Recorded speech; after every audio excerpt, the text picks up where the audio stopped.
اعوذ باللہ من الشیطان الرجیم بسم اللہ الرحمن الرحیم ان هذا القرآن يهدي للتي هي أقوم ويبشر المؤمنين الذين يعملون الصالحات أن لهم أجرا كبيرا وأن الذين لا يؤمنون بالآخرة أعتدنا لهم عذابا أليما صدق اللہ العظیم۔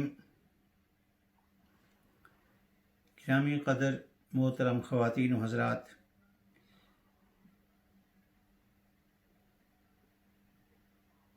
ہفتہ وار درس کے سلسلے میں آپ کے سامنے حاضر ہوں۔ آج ہمارے درس کے جو موضوعات ہیں وہ مختصراً 3 ہیں۔ ایک تو یہی قرآن مجید کے بارے میں کہ قرآن کا پیغام کیا ہے، اور دوسرا چونکہ رمضان المبارک کا یہ مہینہ ہے اور آخری عشرے میں ہم داخل ہو چکے ہیں تو اس کے بارے میں مختصراً عرض کروں گا، اور تیسرا انفاق فی سبیل اللہ کہ اللہ کے راستے پر خرچ کرنا۔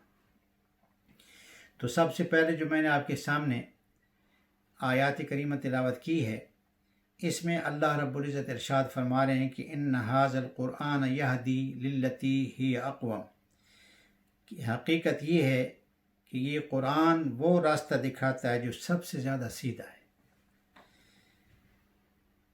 وَيُبَشِّرُ الْمُؤْمِنِينَ الَّذِينَ يَعْمَلُونَ الصَّالِحَاتِ أَنَّ لَهُمْ أَجْرًا كَبِيرًا، اور جو لوگ اس پر ایمان لا کر نیک عمل کرتے ہیں انہیں خوشخبری دیتا ہے کہ ان کے لیے بڑا اجر ہے۔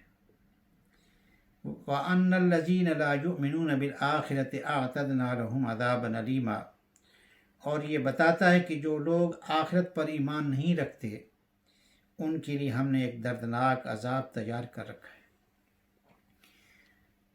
تو محترم حضرات، اس سے پہلے کئی دفعہ میں آپ کے سامنے عرض کر چکا ہوں کہ قرآن مجید ایک ایسی کتاب ہے جو مکمل طور پر ایک ضابطۂ حیات ہے۔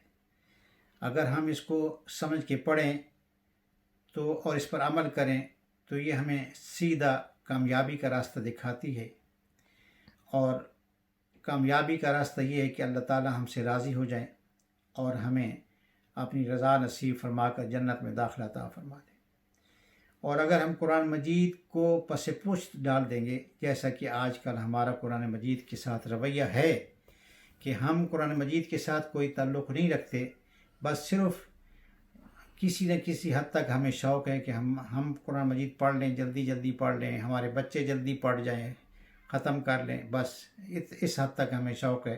باقی یہ قرآن مجید ہم سے کیا مطالبہ کرتا ہے یہ ہم نے کبھی سوچنے کی زحمت گوارا نہیں کی۔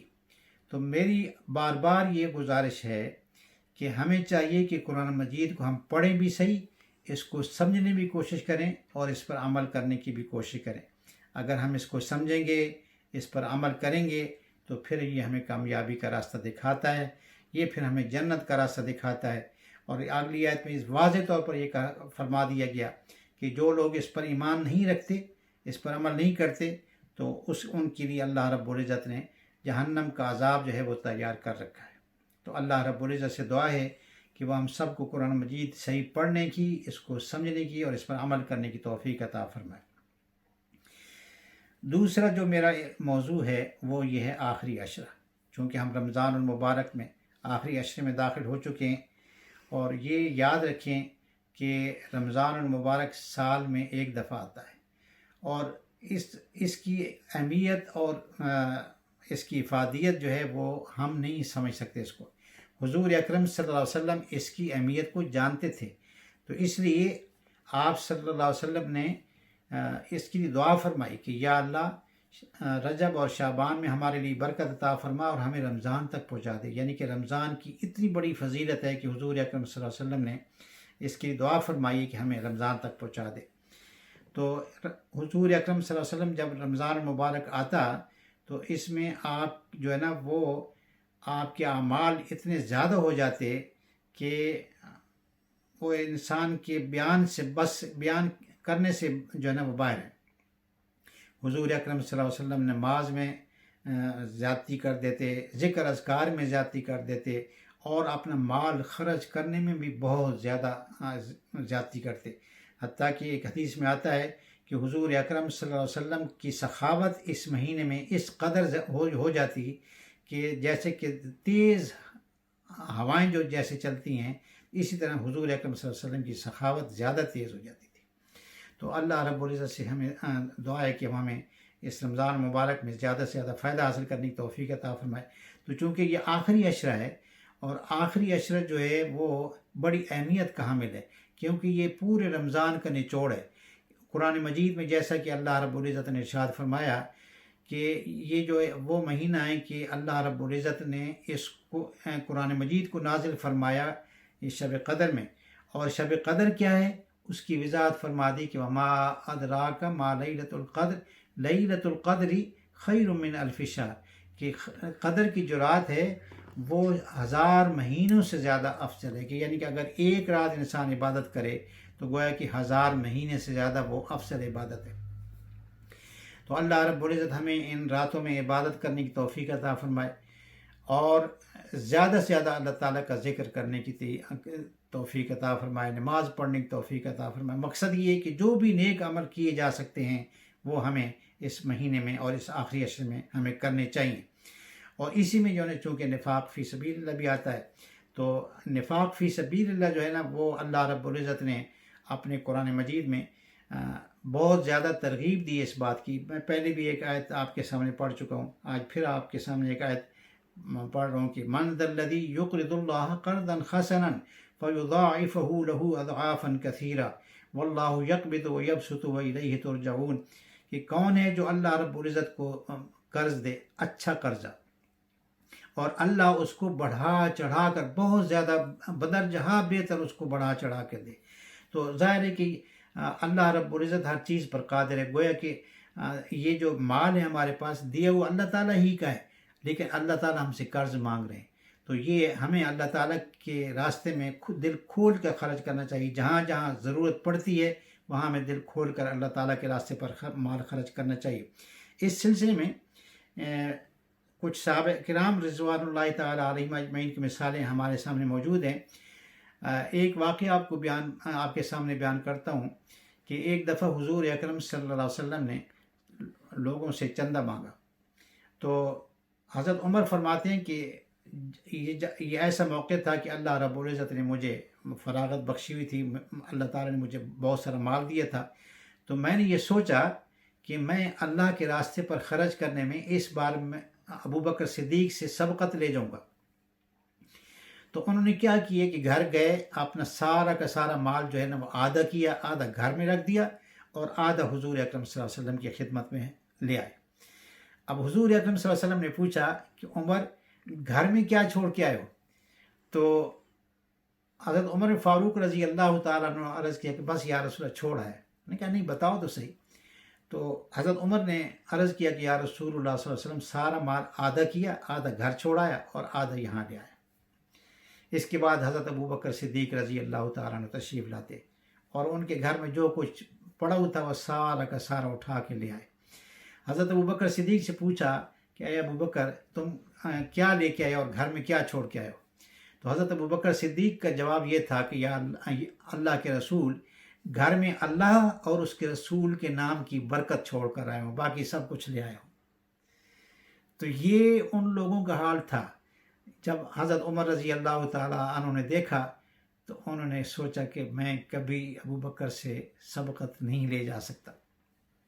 ایک اور واقعہ کہ حضرت ابو ذر غفاری رضی اللہ تعالیٰ عنہ بڑے زہد اور فقر قسم کے آدمی تھے۔ انہوں نے اپنے ایک غلام کو یا اپنے خادم کو ایک بڑی عجیب نصیحت کی۔ انہوں نے نصیحت کی کہ یہ جو تمہارا مال ہے اس کے 3 حصے ہیں۔ ایک حصہ تقدیر کا ہے، تقدیر جب چاہتی ہے وہ لے جاتی ہے، وہ نہیں پوچھتی کہ میں یہ تمہارا مال لے جاؤں یا نہ لے جاؤں۔ وہ مال چاہے برا ہے یا اچھا ہے وہ سارا کا سارا مال لے جاتی ہے۔ اچھا، دوسرا جو ہے تمہارا حصہ دار وہ ہے تمہارے رشتہ دار. تمہارے رشتہ دار تمہارے مرنے کا انتظار کرتے ہیں کہ کب مرے گا تو یہ مال ہم لے جائیں. تیسرے حصہ دار تم خود ہو. اب اس میں تمہیں اختیار ہے کہ تم کس طرح اس کو خرچ کرتے ہو. یا تو دنیا میں رہ کر عیش و عشرت میں اڑا دو، عیاشیوں میں اڑا دو، یہ جو فضول قسم کی رسم و رواج میں ختم کر دو، یا پھر اس کو اللہ کے راستے پر خرچ کر کے اپنی آخرت کو سنوار لو.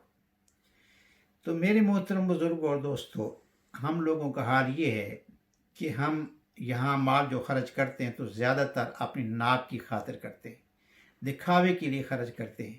رسم و رواج میں ہم بے تحاشا پیسہ جو ہے نا وہ خرچ کر دیتے ہیں، اور جب اللہ تعالیٰ کے راستے پر خرچ کرنے کی ضرورت پیش آتی ہے تو پھر ہم سوچتے ہیں کہ یہ پیسہ نکالیں یا نہ نکالیں.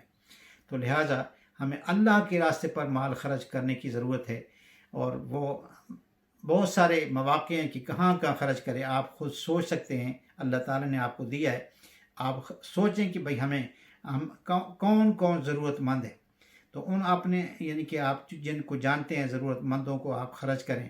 خاص طور پر ہماری مسجد جو ہے، آپ کو پتہ ہے کہ مساجد جو ہیں وہ ایسی جگہ ہیں جہاں ان کی کوئی آمدنی کا کوئی ذریعہ نہیں ہوتا ہے، بلکہ وہ پبلک کے فنڈ سے دی ہوئی چندے سے ہی چلتی ہیں.